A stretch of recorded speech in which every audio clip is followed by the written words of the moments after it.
예수님은 사도 요한에게 하늘에 있는 열린 문을 보여주시고 이리로 올라오라 그렇게 말씀하셨습니다.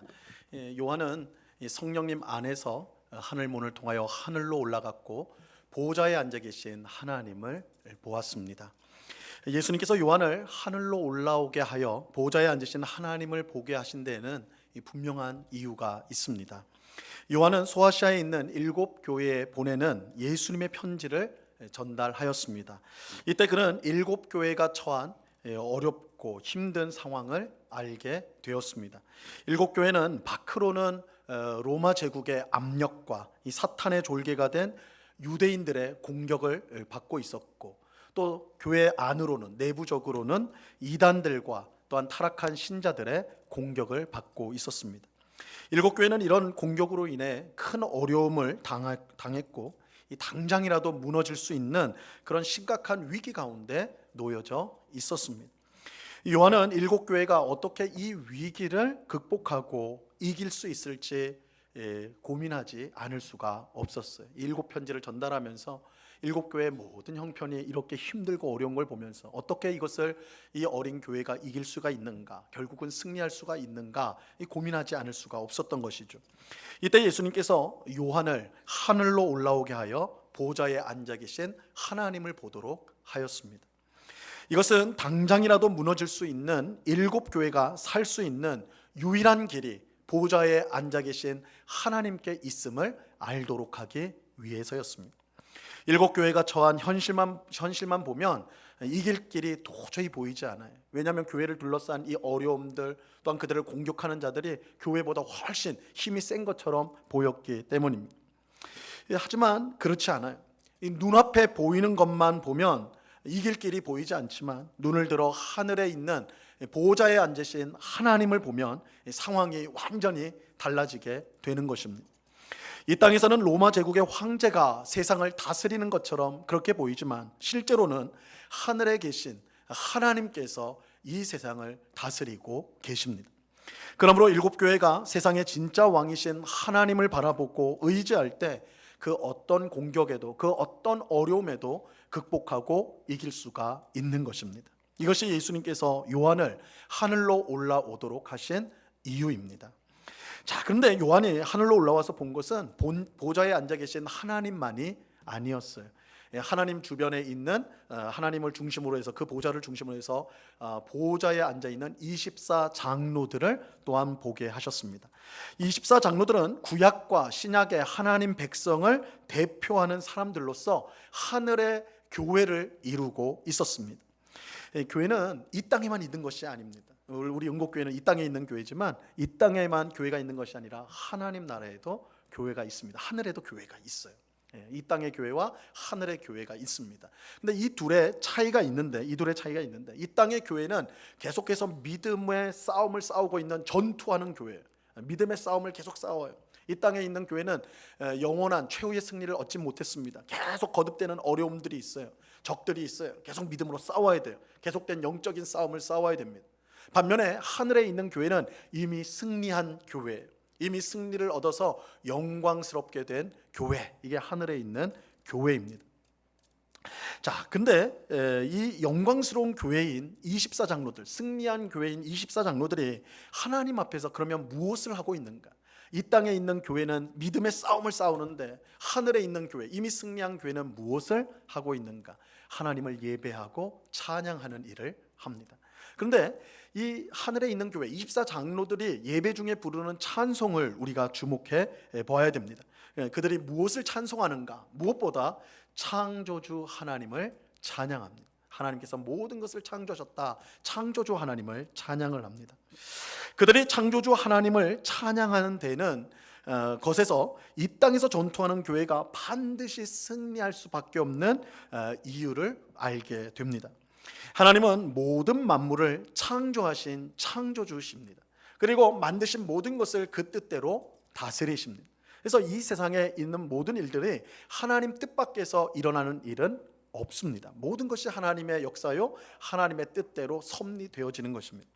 자, 그렇다면 하나님께서 사랑하시는 교회를 이길 수 있는 것, 무너뜨릴 수 있는 것은 이 세상에 존재하지 않습니다.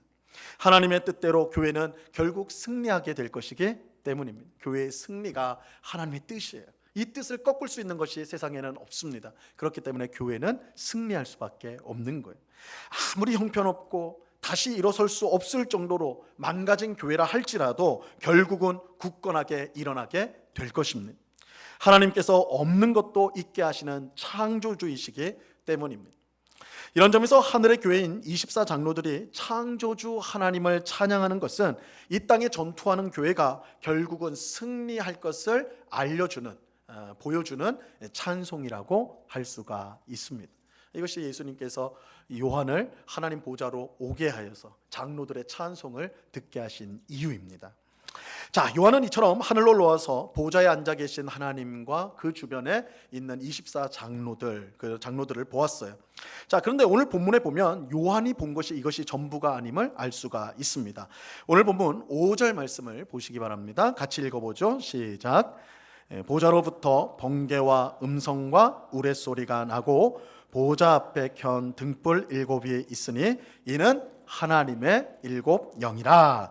자, 요한은 하나님이 앉아 계신 보좌로부터 번개와 음성과 우레소리가 나는 것을 보고 들었습니다. 여기에 나오는 번개와 음성, 우레소리는 하나님의 임재와 영광을 드러내는 것입니다. 하나님의 임재와 영광을 드러내는 거예요. 하나님은 영이시기 때문에 눈으로 볼 수가 없습니다. 그래서 하나님은 자신의 임재, 자신이 여기에 있다, 그죠? 임재와 그의 영광을 번개와 음성과 우레소리를 통해 나타내십니다. 가령 하나님께서 출애굽한 이스라엘 백성을 시내 산으로 오게 하셔서 거기서 그들을 만나세요. 이스라엘 백성을 하나님 만나시는데, 근데 하나님은 보이지 않는 분이기 때문에 하나님이 그들을 만난다는 걸 어떻게 알 수 있을까요? 하나님은 우레와 번개와 구름과 나팔 소리로 자신이 오셨다는 사실을 알리셨습니다. 출애굽기 19장 16절 말씀입니다. 같이 읽어봅니다. 시작. 셋째 날 아침에 우레와 번개와 빽빽한 구름이 산 위에 있고 나팔 소리가 매우 크게 들리니 진중에 있는 모든 백성이 다 떨더라.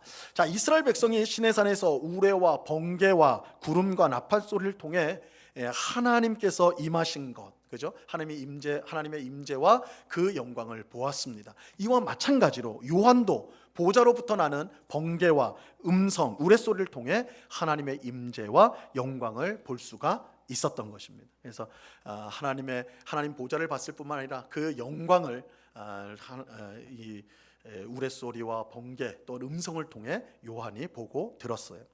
자, 그리고 요한은 보좌 앞에 불타는 7 등불을 보게 됩니다.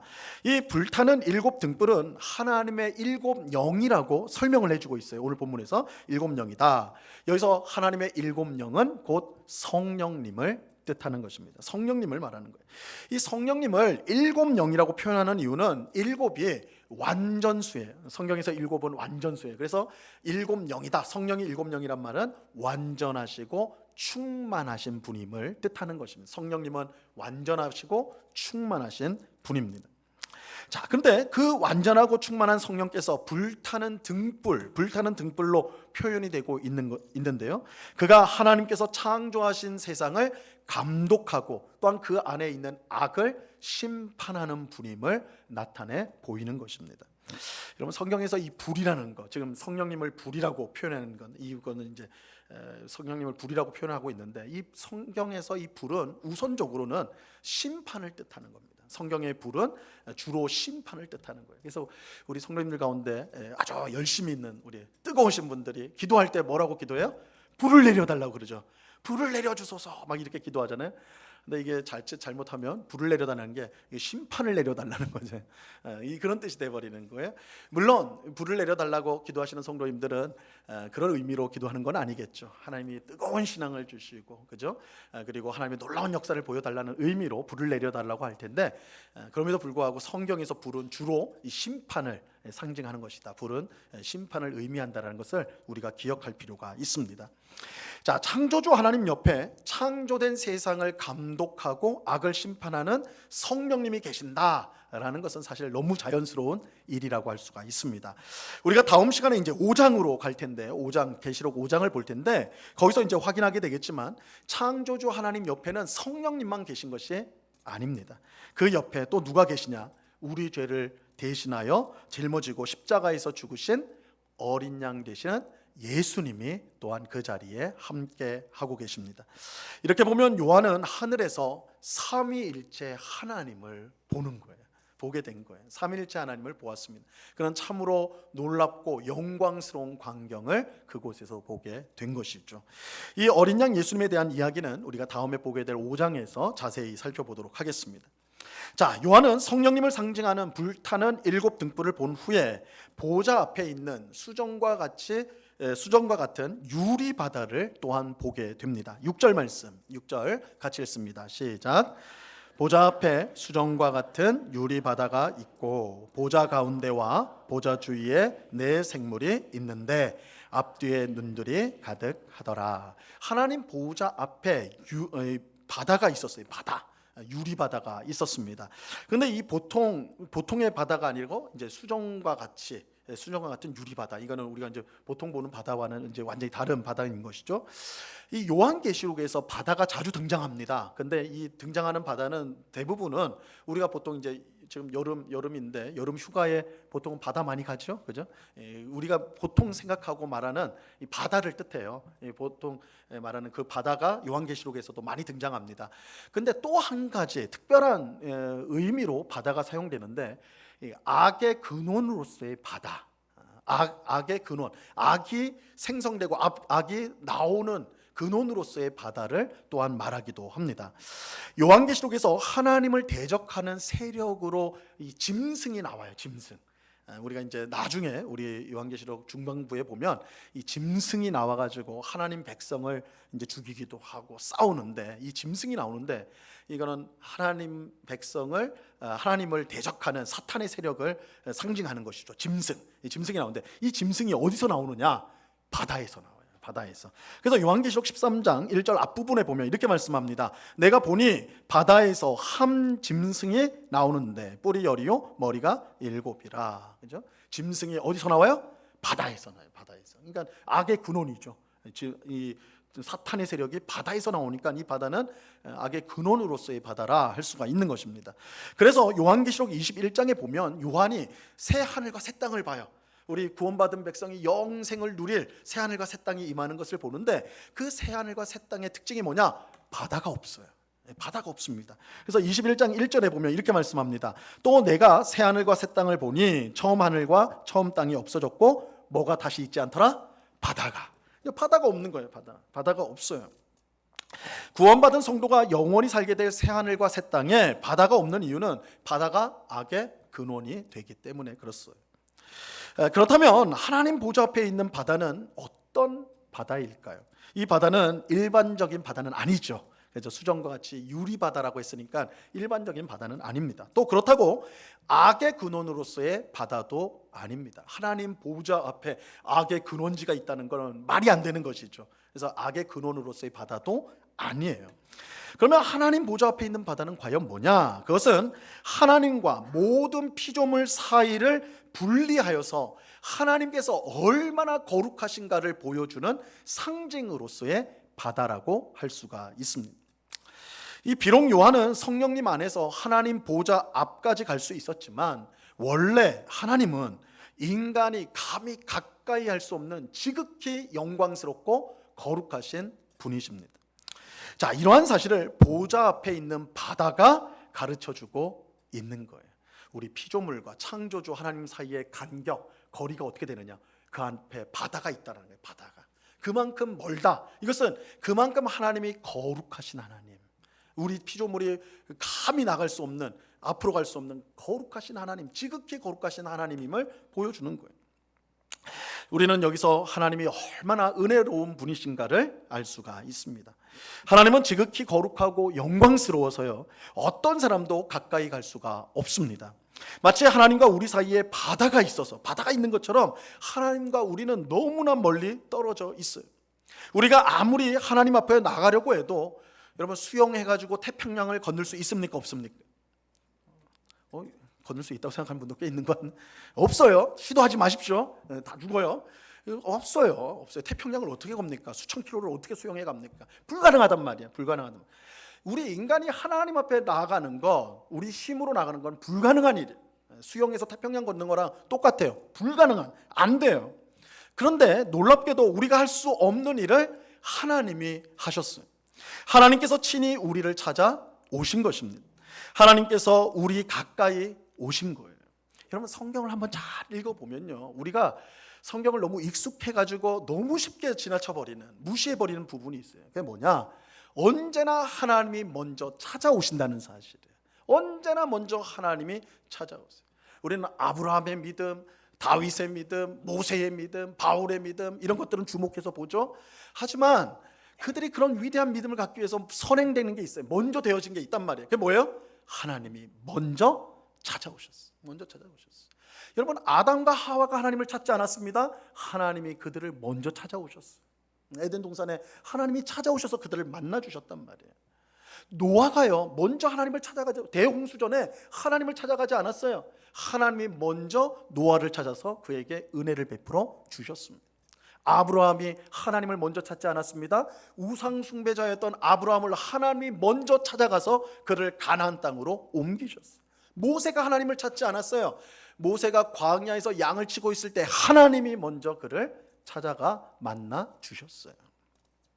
죄인을 구원하기 위해 친히 사람이 되신 아들 하나님이신 예수님도 마찬가지예요. 예수님도 우리가 찾아서 만난 게 아니죠. 예수님 오십시오라고 하지 않았어요. 예수님 먼저 우리를 찾아오셨어요. 세상으로 오신 거예요. 예수님의 12 제자 중에 손 먼저 들고 제가 제자가 되겠습니다 한 사람도 없습니다. 모두 예수님이 먼저 찾아가서 그들을 제자로 삼아 주셨어요. 가장 위대하다고 할 수 있는 이 바울, 사도 바울도 부활하신 예수님이 먼저 나타나시죠. 그죠? 먼저 나타나서 그를 사도로 삼아 주셨어요. 언제나 먼저는 하나님이 먼저 찾으셨어요. 그러므로 하나님이 잘 믿기지 않거나 의심이 있는 분들은요, 하나님께 만나달라고 기도하시기 바랍니다. 하나님과 우리 사이에 바다가 있어서 우리가 먼저 하나님을 찾을 수는 없어요. 하지만 하나님께서 친히 바다를 건너 우리를 만나러 오십니다. 기꺼이 우리를 만나주세요. 하나님은 잠언 8장 17절을 통해서 나를 간절히 찾는 자가 나를 만날 것이라고 분명하게 말씀하셨습니다. 이 말씀은 우리가 노력만 하면, 우리가 애만 쓰면 하나님 만날 수 있다, 이런 뜻이 아니에요. 우리가 간절하게 애써서 하나님을 만나려고 해도 그럴 수는 없거든요. 그러나 애써서 간절한 마음으로 하나님 앞에 나오면 하나님이 그 사람을 기꺼이 만나 주시겠다는 거예요. 하나님이 기꺼이 그 사람을 만나 주신다는 것입니다. 하나님은 우리를 기꺼이 찾아오시는 은혜로운 분이십니다. 그러므로 마음을 열고 나를 만나달라고 기도해야 합니다. 믿음을 가지고 나를 도와달라고 기도해야 하는 것입니다. 나를 구원해달라고 우리는 외쳐야 합니다. 그럴 때 하나님은 기꺼이 우리를 찾아와 만나주시고 도와주시고 우리를 구원해 주십니다. 하나님은 언제나 먼저 우리를 찾아오십니다. 하나님은 우리와 다른 지극히 거룩하고 영광스러운 분이시지만 동시에 우리를 너무나 사랑하셔서 먼저 우리를 찾아오시는 분이십니다. 이것이 보좌 앞에 있는 바다가 우리에게 알려주는 굉장히 중요한 영적인 교훈이라고 할 수가 있습니다.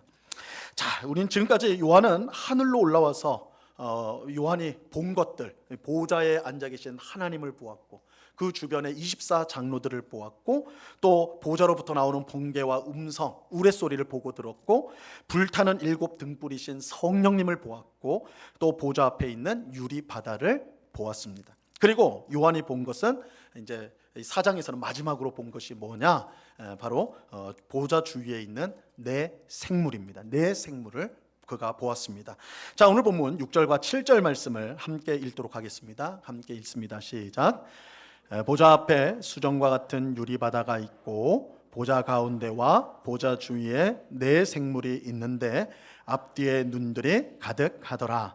그 첫째 생물은 사자 같고 그 둘째 생물은 송아지 같고 그 셋째 생물은 얼굴이 사람 같고 그 넷째 생물은 날아가는 독수리 가운데 같은데, 하나님 보좌 가운데와 주위에 네 생물이 있었습니다. 이 네 생물은 매우 신비로운 존재로 묘사가 되고 있습니다. 우선 그 앞뒤에 눈이 가득하대요. 눈이 가득하다. 이 사람이나 보통 동물은 눈이 두 개죠, 그죠? 보통은 다 두 개 아닙니까, 두 개? 그런데 두 개가 아니라 아예 앞뒤로 해서 눈이 가득 있다라는 거예요, 가득 있다. 자, 이것은 마치 이제 굳이 좀 이해하려고 연결시켜 보면 이 파리의 눈과 좀 비슷한 특징이 있다고 할 수가 있을 것 같아요. 파리도 크게 보면 눈이 두 개지만 그 눈 속에 보면 약 3,000개에서 6,000개에 달하는 난눈이 있다고 그래요. 이게 눈들이 한 3,000에서 6,000개라고 합니다. 그래서 우리 인간이 아무리 뛰어나도 이 180도 보기도 어렵잖아요, 그죠? 파리는 360도를 볼 수가 있다고 그래요. 다 보는 거예요, 다 보는 거예요, 그죠? 그래서 여러분들이 이게 파리 잡으려고 하잖아요, 그죠? 그런데 보통은 파리가 비웃고 그냥 날아가죠. 우리가 이게 180도도 안 보이는데 파리를 잡으려고 하고 그러니까 그래. 파리는 360도를 보니까 우리 위에 있는 존재예요. 어떻게 보는 걸로만 따지면. 그래서 그런 특징들이 있는데 이 내 생물이 이런 비슷한 특징이 있어요. 온 몸에 앞뒤로 해가지고 눈이 가득해요. 한 개씩 있는 게 아니라 가득하다라고 하는 겁니다. 자, 앞뒤로 눈이 가득하다라는 것은요, 이 내 생물이 모든 것을 보고 또한 모든 것을 감시한다는 뜻을 갖고 있습니다. 세상의 모든 일어나는 일들을 다 보고 있는 거예요. 놓치지 않고 다 보는 존재다라는 것입니다. 자, 또 내 생물의 얼굴은 각각 사자와 송아지와 사람과 독수리와 같다, 이렇게 말하고 있습니다. 이것도 이게 무슨 말인가 싶죠. 자, 사자는요, 야생 동물을 대표합니다. 대표하는 동물이 사자예요. 야생 동물을 대표합니다. 송아지는 사람이 키우는 가축을 대표하는 존재예요. 사자는 야생, 그리고 송아지는 가축, 집안에서 사람이 키울 수 있는 것들을 대표합니다. 사람은요, 모든 생물을 대표하는 존재가 사람입니다. 독수리는요, 하늘에 나는 생물을 대표하는 존재가 독수리라고 할 수가 있어요. 자, 이렇게 보면 이 내 생물은 모든 피조물을 대표하는 존재다라는 뜻이 여기에 담겨져 있는 것입니다. 그러니까 사자와 같은, 또 송아지 같은, 사람 같은, 독수리 같은 생물들인데, 이걸 합쳐보면 결국은 하나님께서 창조한 모든 피조물, 모든 생물을 대표하는 존재다. 이 내 생물이 그런 존재다라는 것입니다. 자, 이어지는 본문 8절에 보면 이 내 생물의 또 다른 특징이 나옵니다. 8절을 같이 읽습니다. 시작. 내 생물은 각각 6날개를 가졌고 그 안과 주위에는 눈들이 가득하더라. 그들이 밤낮 쉬지 않고 이르기를 거룩하다, 거룩하다, 거룩하다 주 하나님 곧 전능하신 이여, 전에도 계셨고 이제도 계시고 장차 오실 이시라 하고. 자, 내 생물은 각각 6날개를 가지고 있어요. 6날개를 가지고 있습니다. 이것은 내 생물이 하나님의 뜻을 이루는데 매우 신속하게 움직이는, 하나님의 뜻, 하나님의 명령을 매우 신속하게 이루는 그런 존재라는 뜻입니다. 날개가 6개니까 얼마나 빨리 날아가겠어요, 그죠? 그래서 굉장히 신속하게 하나님의 뜻을 이루고 하나님의 명령을 성취한다, 이런 뜻이 있습니다. 마지막으로 내 생물은 밤낮 쉬지 않고 찬양을 해요, 그죠? 거룩하다, 거룩하다, 거룩하다 주 하나님 곧 전능하신 이요, 전에도 계셨고 이제도 계시고 장차 오실 이시라. 이것을 밤낮 끊임없이 하나님을 계속 찬양합니다. 자, 여러분은 지금까지 말씀드린 이 네 가지 내 생물의 특징을 들으면서 이 내 생물의 정체가 무엇인지 여러분 짐작할 수 있겠습니까? 어떤 존재 같아요? 뭔 것 같아요? 이 내 생물이 뭘 것 같습니까? 이렇게 말하니까 되게 어려울 것 같지만 목사가 물어보는 건 대부분 쉬운 거예요. 절대로 쉬운 건데 뭘 것 같아요? 내 생물의 정체가 뭘 것 같아요? 내 생물의 정체는 천사죠. 천사입니다. 그렇잖아요. 하나님 곁에 있고 모든 만물을 볼 수 있는 눈이, 그죠? 눈이 달려 있고 또 모든 피조물을 대표하고 날개를 가졌고 밤낮 쉬지 않고 하나님을 찬양하는 존재, 천사들을 말하는 거예요. 그래서 이 내 생물은 천사를 가리킵니다. 천사인데, 자, 그런데 여기에 나오는 천사는 이 내용을 제가 어제 이제 설교를 계속 되돌아보면서 넣어야 되나 빼야 되나, 넣어야 되나 빼야 되나를 몇 번 고민을 했습니다. 조금 이제 뭐라고 하냐면 조금 복잡한 내용인데, 근데 분명히 여러분들이 성경을 읽을 때 도움이 될 것 같아서 제가 이제 결국은 빼지 않고 넣었는데, 들어보세요. 이 구약 성경에는 천사들을, 대표적인 천사 스랍가 뭐라고 할까요? 두 종류로 나옵니다. 이사야서 6장에 나오는 스랍들이 있어요. 스랍이 있고, 에스겔서 1장과 10장에서 아주 자세히 나오고, 창세기와 출애굽기에 나오는 그룹이라는 천사들이 있습니다. 스랍과 그룹이라는 천사들이 나와요. 그룹과 사슬 이렇게 나오는데, 이 요한계시록에 나오는 이 네 생물은 천사라고 그랬죠. 그러니까 이 둘 중에 어느 한 개 아닐까 이렇게 생각할 수 있죠. 뭐 제3의 또 걸 수도 있겠지만, 근데 이 내용을 따지고 보면 이 둘 중에 이 둘을 좀 섞어 놓은 것 같은 느낌이 들어요. 그래서 이 성경을 읽을 때 굉장히 헷갈리는데, 그래서 제가 이제 굳이 좀 설명을 드리려고 그래요. 자, 먼저는 이사야서 6장에 나오는 스랍이라고 되어 있습니다. 그러니까 여럿이기 때문에 스랍들이라고 표현을 하는데, 우리 성경은 스랍이라고 표현했지만 이제 이 원어 성경으로는 세라핌입니다. 세라핌이 이 스랍입니다. 똑같은 건 스랍인데, 이 스랍은요, 세라핌은 하나님 곁에 있어요. 그러니까 오늘 또 내숭물은 똑같죠. 하나님 곁에 있고 6날개가 있어요. 6날개가. 그러니까 이거 똑같죠. 요한계시록에 나오는 똑같은 6날개. 그리고 하나님 곁에서 뭘 하느냐? 찬송을 불러요. 거룩하다, 거룩하다, 거룩하다. 만군의 여호와여, 그의 영광이 온 땅에 충만하도다. 그죠? 앞부분은 똑같죠. 그죠? 거룩하다. 3번 반복하는 찬송. 그래서 이게 이제 스랍들이에요. 스랍들. 이렇게 보면 요한계시록의 이 네 생물들이 스랍이구나, 세라핌이구나 이렇게 생각하게 됩니다. 하지만 다른 점이 있죠. 앞뒤에 눈이 가득하다라는 표현이 안 나와요. 그죠? 앞뒤에 눈이 가득하다. 그리고 사자, 송아지, 사람, 독수리의 모습을 가졌다는 말도 안 나와요. 그래서 이거 같은 건가? 이게 헷갈립니다. 그런데 이 눈이 가득하고 이 사자, 송아지, 사람, 독수리의 모습을 가진 천사가 에스겔서에 나와요. 에스겔서에. 그래서 이 에스겔서 1장에 자세히 나오고 창세기, 출애굽기에 나오는 또 다른 천사들이 있는데, 그들의 이름을 그룹이라고 그래요. 그룹입니다. 그룹. 우리 성경에는 그룹이라고 번역했는데, 성경 원어대로 하면 케루빔입니다. 케루빔. 그래서 세라핌과 케루빔으로 이렇게 나눠지는 거예요. 스랍과 그룹으로 나눠지는데, 자, 에스겔 1장에 보면 네 생물이라고 아예 나와요. 그러니까 이게 요한계시록에 나온 거랑 똑같구나. 네 생물이란 말이 똑같이 나오니까, 그죠? 그렇게 이제 생각을 하는데, 비슷한 부분이 분명히 있습니다. 이 그룹, 케루빔은 각각 얼굴이 넷이에요. 그리고 날개가 4개입니다. 날개가 4개. 얼굴이 4개인데 네 면이 있다는 거예요. 정확히 말하면 얼굴이 4면이에요. 그래서 얼굴 앞은 사람 모양이에요. 그리고 오른쪽은 사자 모양이에요. 왼쪽은 소의 모양이에요. 뒤통수 쪽은 독수리 모양이에요. 독수리 모양. 그리고 그 날개 밑에는, 4개의 날개 밑에는 사람의 손과 같은 것이 있다, 이렇게 말을 해요. 그리고 이 생물들, 이 천사들 곁에는 바퀴가 있어요. 바퀴가 있는데 그 바퀴에 눈이 가득 있어요. 눈이 가득 있다. 오늘 우리 본문에 나오는 눈이 가득하다 했는데, 여기는 바퀴에 눈이 가득해 있다. 자, 요한계시록에 나오는 네 생물과 이 그룹 케루빔은 사람, 사자, 소, 독수리 모양을 가지고 또 눈이 가득하다는 점에서는 비슷해요. 하지만 엄밀하게 말하면 이 케루빔, 그룹은 요한계시록에 나오는 네 생물과는 차이가 큽니다. 차이가 커요. 요한계시록의 네 생물은 얼굴이 4개가 아니죠. 얼굴이 4개가 아니라 각각이 사람 모양이 있는 것이 있고, 송아지 모양이 있는 것이 있고, 사자 모양이 있는 것이 있고, 독수리 모양이 있는, 각각이에요. 근데 에스겔서에는 얼굴이 4면이 그렇게 돼 있다고 그러잖아요. 그러니까 완전히 그건 좀 다른 부분이죠. 날개도 요한계시록에서는 몇 개예요? 6. 근데 에스겔서에는 그룹은 4개예요. 날개 개수도 차이가 납니다. 또 요한계시록의 네 생물은 바퀴가 없어요. 그죠? 바퀴가 없고, 바퀴가 없으니까 바퀴에 눈도 없는 거죠. 그러나 요한계시록의 네 생물은 몸통에 있는 거예요. 이제 몸에 있는 거죠. 앞뒤로 눈이 가득해 있어요. 자, 그래서 이런 차이가 있어서 학자들은 이 요한계시록에 나오는 네 생물은 에스겔서에 나오는 네 생물이 아니고, 이사야서에 나오는 6장에 나오는 스랍들, 그 천사일 것이다, 이렇게 말을 합니다.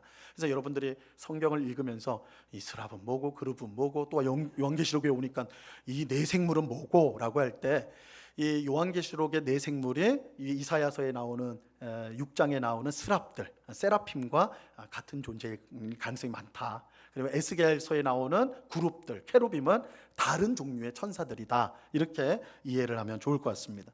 자, 그렇다면 이제 하나님 곁에 있는 네 생물, 이 네 천사의 역할은 무엇이냐? 이들이 하는 역할이 뭐냐?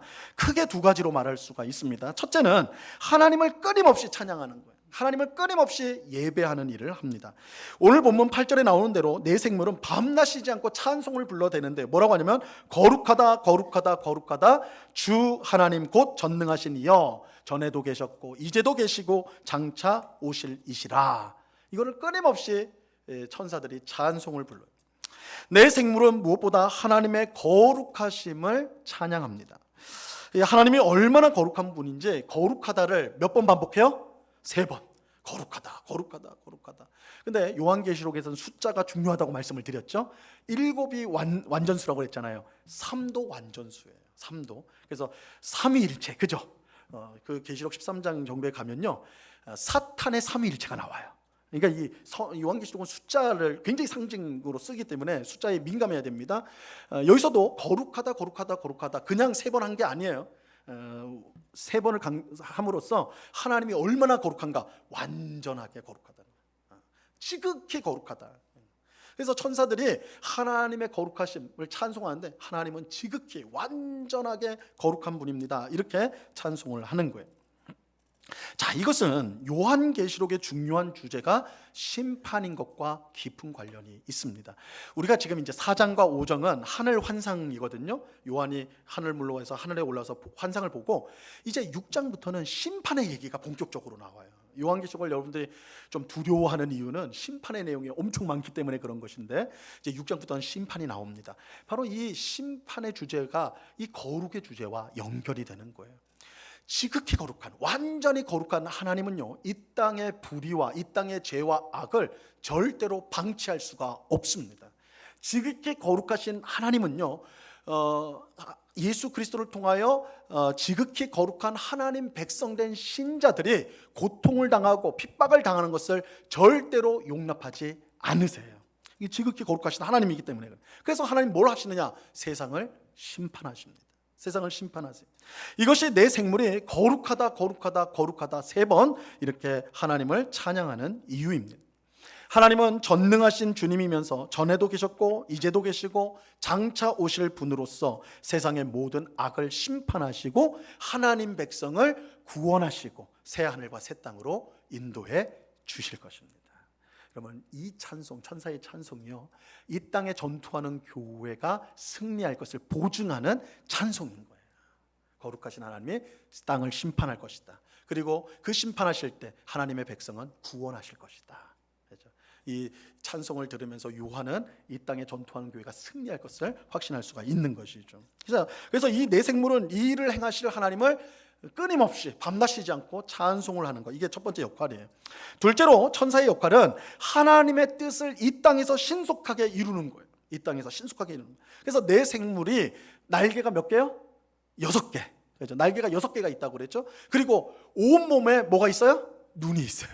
그래서 모든 것을 보시고 신속하게 날아가서 하나님의 뜻을 성취하는 그 일을 하는 게 이 천사들이에요. 천사들. 하나님께서 천사를 보내어서 자신의 뜻을 이루시는 것입니다. 이루시는 거예요. 그래서 천사들은 하나님의 종으로서 하나님이 주신 말씀을 전하고 하나님의 뜻을 이 땅에 이루는데 쓰임을 받는 존재들입니다. 자, 그런데 우리가 여기서 기억해야 될 중요한 사실이 있습니다. 이 천사가 이처럼 지극히 거룩하신 하나님을 찬양하고 그 앞에서 밤낮 없이 찬양하고 하나님의 뜻을 이루는 일을 하는 위대한 존재이지만, 천사는 정말 위대한 존재이죠. 위대한 존재이지만 그럼에도 불구하고 우리와 똑같은 피조물이란 사실이에요. 여러분, 천사도 피조물입니다. 천사는 신이 아니에요. 피조물. 하나님이 우리와 똑같이 만든 피조물입니다. 그러므로 천사는 우리가 예배해야 될 대상이 아니에요. 천사는 우리가 예배할 대상이 아닙니다. 우리는 오직 하나님만 예배해야 하는 것입니다. 자, 실제로 요한계시록 22장에 보면 요한이요, 이 천사, 자신에게 설명해 주는 천사의 그 영광에 압도가 되어서 그 앞에 절을 하려고 그래요. 예배를 하려고 했단 말이에요. 예배를 하려고 그래요. 그때 천사가 말립니다. 그렇게 하시면 안 된다. 그렇게 하면 안 돼. 하면서 이렇게 말을 합니다. 22장, 계시록 22장 9절 말씀 같이 읽습니다. 시작. 그가 내게 말하기를 나는 너와 내 형제 선지자들과 또 이 두루마리의 말을 지키는 자들과 함께 된 종이니 그리하지 말고 하나님께 경배하라 하더라. 천사는 하나님을 믿는 신자들과 똑같이 하나님의 종이에요. 난 너희들과 같이 똑같이 하나님을 섬기는 종이다. 천사가 분명히 말하잖아요. 그렇게 우리는 천사를 숭배해서는 안 되고 오직 하나님만 경배를 드려야 하는 것입니다. 더욱이 천사가 하나님의 뜻을 수행한다고 할 때요, 그것은 우리의 구원과 깊은 관련이 있습니다. 이 천사가 하나님의 뜻을 이룰 때 그 뜻이요, 우리의 구원과 깊은 관련이 있어요. 그래서 히브리서 1장 14절은 이렇게 말씀합니다. 이 말씀도 같이 읽습니다. 시작. 모든 천사들은 섬기는 영으로서 구원받을 상속자들을 위하여 섬기라고 보내심이 아니냐. 자, 모든 천사는 섬기는 영이에요. 근데 그 섬기는 영인 천사가 세상으로 보냄을 받았어요. 누구를 위하여 보냄을 받았다고 합니까? 누구를 위하여? 구원의 상속자, 구원받을 상속자들. 그건 누구예요? 우리들이에요. 그러니까 하나님께서 천사를 왜 보냅니까? 세상에 우리를 위해서. 구원받을 상속자, 구원받을 상속자인 우리들을 위해서 하나님께서 천사를 보내주시는 것입니다. 그래서 천사들은 우리의 구원을 위해서 일하는 하나님의 종이에요. 천사는. 자, 이것은 하나님께서 우리를 얼마나 귀하게 여기시는지를 분명하게 보여주는 것입니다. 하나님의 사랑은 아들이신 예수님을 보내주신 것뿐만 아니라, 그죠? 하나님의 가장 큰 사랑은 예수님을 보내주신 것에 있어요. 그런데 그것보단 적지만 우리가 하나님의 사랑을 확인할 수 있는 방법 중에 하나가 또 뭐냐? 우리를 위해 천사를 보내주셨어요. 천사를 보내주셔서 우리가 구원에 이르는 그 길을 힘있게 갈 수 있도록 천사가 우리를 섬기도록 천사를 보내주신 것입니다. 그러므로 우리는 오늘 본문에 나오는 내 생물인 천사를 그저 미지의 존재로만 생각해서는 안 됩니다. 우리와 전혀 상관없는 뭐 그런가 보다 이렇게 하고 지나가서는 안 돼요. 그들은 하나님을 찬양하며 하나님의 뜻을 수행하는 존재이면서 무엇보다 구원받은 신자인 우리를 섬기는 존재예요. 천사는 구원받은 백성인 우리를 섬기는, 하나님이 보내서 섬기도록 한 존재인 것입니다. 이 천사들은 하나님께서 우리를 얼마나 사랑하시는지를 보여주는 존재라고 할 수도 있습니다. 자, 오늘 우리는 요한이 하늘에서 본 것들을 함께 살펴보았습니다. 그는 하나님의 임재와 영광을 상징하는 번개와 음성과 우레소리를 보고 들었죠. 또 불타는 7 등불을 보았는데 세상을 감독하고 불의를 심판하는 성령님입니다. 보좌 앞에 있는 유리바다는 하나님이 얼마나 거룩하신 분인가를 우리에게 알려줍니다. 마지막으로 내 생물은 하나님 앞에 있는 천사로서 하나님을 쉬지 않고 찬양하고 하나님의 뜻을 수행하는 존재입니다. 무엇보다 그들의 존재는 하나님이 우리를 얼마나 사랑하시는지를 보여준다는 점에서 중요한 것입니다. 예수님께서 이러한 하늘의 모습을 요한에게 보여준 이유가 분명합니다. 비록 이 땅의 교회의 신자들이, 이 땅에 있는 교회와 신자들이 여러 어려움과 격렬한 싸움 가운데 있지만 이 모든 것을 하늘에 계신 왕 되신 하나님께서 다스리고 계심을 알도록 하기 위함인 것입니다. 그렇게 이 땅의 교회와 신자는 결국 승리하게 될 것입니다. 모든 어려움과 싸움에서 이기고 영광스러운 하나님 앞에 우리 모두가 서게 될 것입니다.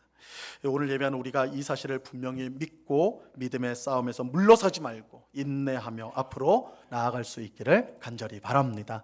이 요한계시록의 4장과 5장은요 하늘의 얘기잖아요, 그렇죠? 하늘의 얘기. 2장과 3장은 땅의 얘기였거든요. 그러니까 땅의 얘기할 때는 우리가 답답하죠. 로마 제국이 핍박해요. 유대인들이 공격해요. 이단들이 횡행해요. 그죠? 타락한 신자들이 교회를 어지럽혀요. 오늘날 교회도 마찬가지 아닙니까? 그죠? 로마 제국은 존재하지 않지만 이 세상은 교회를 언제나 위협하고 어렵게 만드는 그런 일들이 계속 일어나고 있잖아요. 뭐 유대인들을 대신하여 다른 압력이 없는 거 아니잖아요. 그죠? 교회 안에 이단들 또한 타락한 신자들 교회를 힘들게 하는 것은 오늘날도 마찬가지예요. 근데 이러한 교회의 어려움들, 금방이라도 넘어질 것 같은, 금방이라도 우리를 넘어뜨릴 것 같은 이런 위험 속에서 교회가 어떻게 이것을 승리하고 이길 수가 있는가? 거기에 대해서 4장과 5장이 답을 주고 있는 거예요. 답이. 그러니까 이 땅의 얘기가 여기서 해결책이 안 나오는 거예요. 우리의 해결은 어디에 있어요? 하늘에 있어요. 하늘의 환상을 통해서 그곳에서 실제로 하나님 보좌에서 이 세상, 우리가 살고 있는 이 땅이 움직여지고 있다는 것, 이끌어가고 있다는 것을, 하나님의 다스림을 받고 있다는 것을 보여주는 거예요. 그래서 우리 골로새서 3장의 1절 말씀처럼 우리 그리스도인들은 땅의 것을 찾지 않고 어디 것을 찾아야 돼요? 위의 것을 찾아야 돼요. 이것이 예수님께서 요한을 하늘 위로 올라오게 하시고 오늘 이 말씀을 통해 우리로 하여금 이 땅이 아닌 하늘 위의 광경을 보도록 하시는 이유인 거예요. 그래서 이것이 교회적으로도 또 우리 신자의 개인으로도 마찬가지. 우리가 여러 어려움, 답답한 일로 둘러싸여 있고 힘들고 어려울 때 우리는 어디를 봐야 됩니까? 하늘을 봐야 돼요. 진짜 이 세상을 다스리고 있는 것이 누구인지를 보아야 돼요. 그리고 그 결국이 어떻게 될 것인지를 우리는 하늘을 볼 때 확신할 수가 있습니다. 결국 하나님께서 승리하실 것입니다. 그것을 바라보도록 하는 것, 그것을 알도록 하는 것이 이 하늘 환상이 우리에게 알려주는 내용입니다. 그래서 이 땅과 전혀 상관없는 그냥 환상의 세계 아니냐? 아니에요. 너무너무 현실적인 이 하늘이 땅과 닿아 있는 것을 오늘 말씀을 통해 우리가 확인하면서 이 땅의 것이 아닌 하늘의 것을 찾으며 이미 승리하신 하나님을 바라보며 우리도 승리할 것을 확신하면서 오늘 우리의 믿음의 싸움을 힘있게 싸워나가는 우리 모두가 될 수 있기를 우리 주님의 이름으로 간절히 축원합니다. 기도하겠습니다. 하나님 아버지 감사합니다. 오늘 하늘 환상을 통하여서 하나님께서 얼마나 거룩하신 분이시며 위대하신 분이시며 또한 진정한 왕이 되시는가 반복적으로 우리에게 알려주고 있습니다. 우리가 이 땅을 살면서 여러 곤란과 어려움을 당하고 실망하고 낙심하고 절망할 때가 있지만 이 땅에서는 답을 얻을 수 없지만 눈을 들어 하늘을 볼 때 보호자에 앉아 계신 왕이신 하나님을 바라볼 때에 우리가 결국은 승리할 것이요 또한 영광을 얻을 것임을 확신할 수가 있습니다. 땅의 것을 찾지 말고 하늘의 것을 구하라 하신 대로 항상 하나님 나라를 바라보며 기도하며 우리에게 맡겨진 이 싸움, 믿음의 싸움을 잘 싸워나가는, 잘 견뎌나가고 이겨나가는 주의 백성들이 다 되도록 주장해 주시옵소서. 우리의 승리가 되시는 하나님, 우리를 붙들어 주실 줄로 믿습니다. 우리가 싸울 힘도 없고 또한 너무나 지치고 낙심되어서 우리의 믿음도 고갈이 될 그런 시점에 있을지라도 하나님께서 세상을 다스리시고 우리를 사랑하셔서 천사를 보내줄 정도로 우리를 사랑하시오니 아버지 하나님 그 사랑과 그 능력으로 힘입어서 다시금 그 자리에 일어나 믿음의 싸움을 끝까지 수행하여 영광의 승리의 관을 얻는 복된 주의 백성들 다 되도록 주장해 주시옵소서. 우리 주님께 감사하며 예수 그리스도 이름으로 기도드리옵나이다. 아멘.